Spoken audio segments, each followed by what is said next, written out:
Intolerance aimed at diverting Babri Masjid issue. Wounds of Babri Masjid demolition are still fresh in our hearts. Today, a press conference has been called to condemn the demolition of 23rd years of Babri Masjid. December 6, 1992 will be remembered forever as the black day in the history of Indian democracy. For the last 23 years, almost all Indians, especially the Muslims, have been expressing their anguish over the illegal act of demolition of Babri Masjid in Ayodhya. It was an act by the activists of Sangh Parivar which brought shame to the entire nation, which had earlier surprised the rest of the world with its policy of secularism. Before the demolition of Babri Masjid in Ayodhya in 1992, India gave to the world a perfect example of how different religions can coexist peacefully. Despite having minor disputes, the religious tempers were always kept in control. However, in some places, some politicians with vested interests engineered communal riots and led attacks on the places of worship. Except for the genocide of Muslims in Gujarat in 2002 under the regime of present Prime Minister Narendra Modi, the riots at other places did not last long. Indians doesn't believe in violence of any kind. That is the reason why Indian cities, towns and villages had witnessed more peaceful days compared to the violent times. While it is highly condemnable that thousands of the innocent people were killed in hundreds of communal riots, the fact needs appreciation that the crores of Hindus and Muslims have been living peacefully in the lanes and bylanes of this great nation since independence. The Babri Masjid demolition was meticulously planned and executed by the parties associated with the Sangh Parivar. Over 1.5 lakh car sevaks were assembled at Ayodhya on December 6, 1992.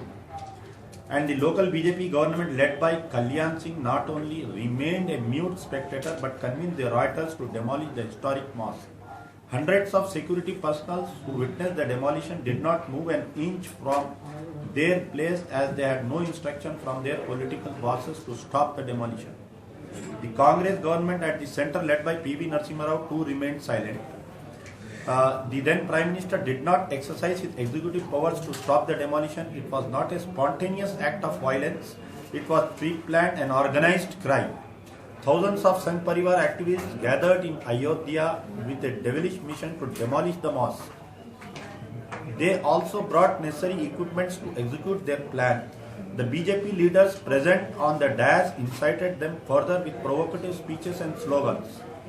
The demolition was wrongly linked to the restoration of their prestige, which they alleged was robbed after Mir Baqi, the general of Mughal Emperor Babur, built the mosque in 1582.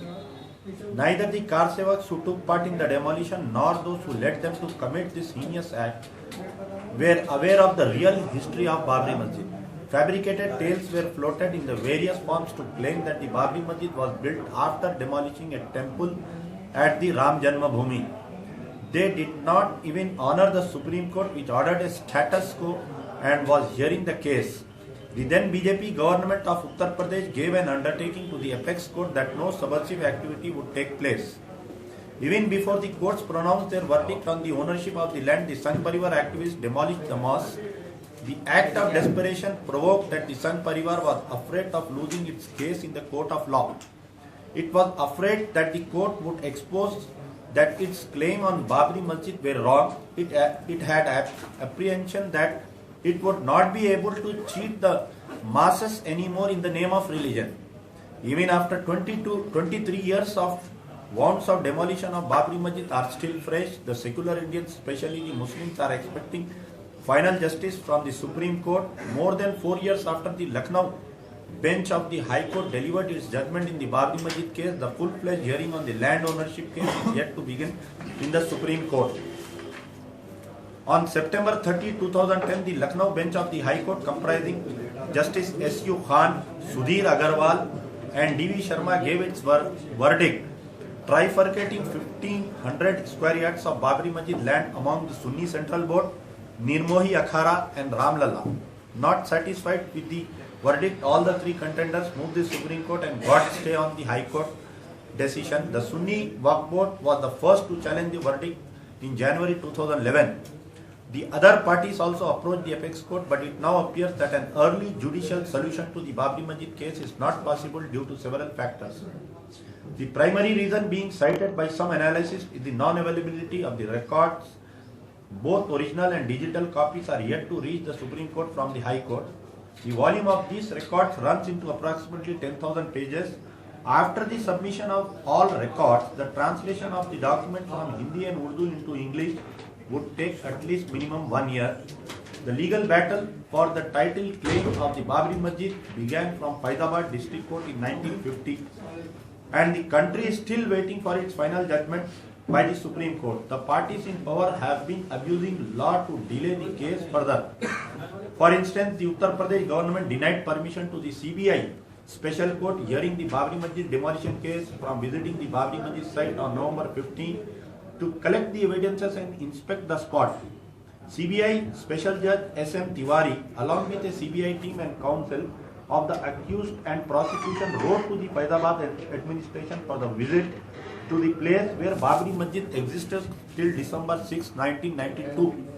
An order passed by the special judge on October 20 said the presiding officer, including the lawyers of the defense and prosecution, will visit the site of Babri Masjid on November 15. However, Faizabad Divisional Commissioner and receiver of the Babri Masjid Ram Janambhoomi site, Vishal Chauhan, said the CBI court had taken permission for its visit from Supreme Court as the apex court had banned the entry of any person other than the priest or the disputed Ram temple shrine where Babri Masjid existed earlier.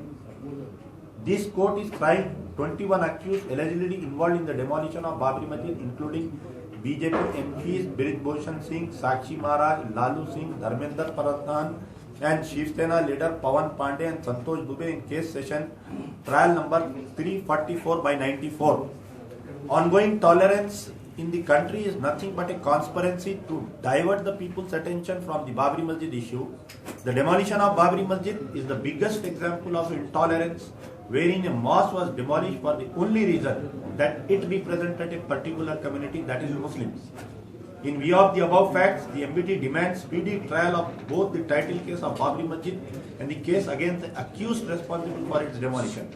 To press for this demand, the MBT is organizing a Telangana and Andhra Bandh on December 6, 2015, and also a Black Day will be observed on the occasion. It has been doing since last 23 years. The MBT will be submitting a memorandum to the Honorable Governor Sri ESNL Narasimhan on 6th December 2015 to be forwarded to the Honorable President of India with a demand to reconstruct the Babri Masjid on its original place. Thank you.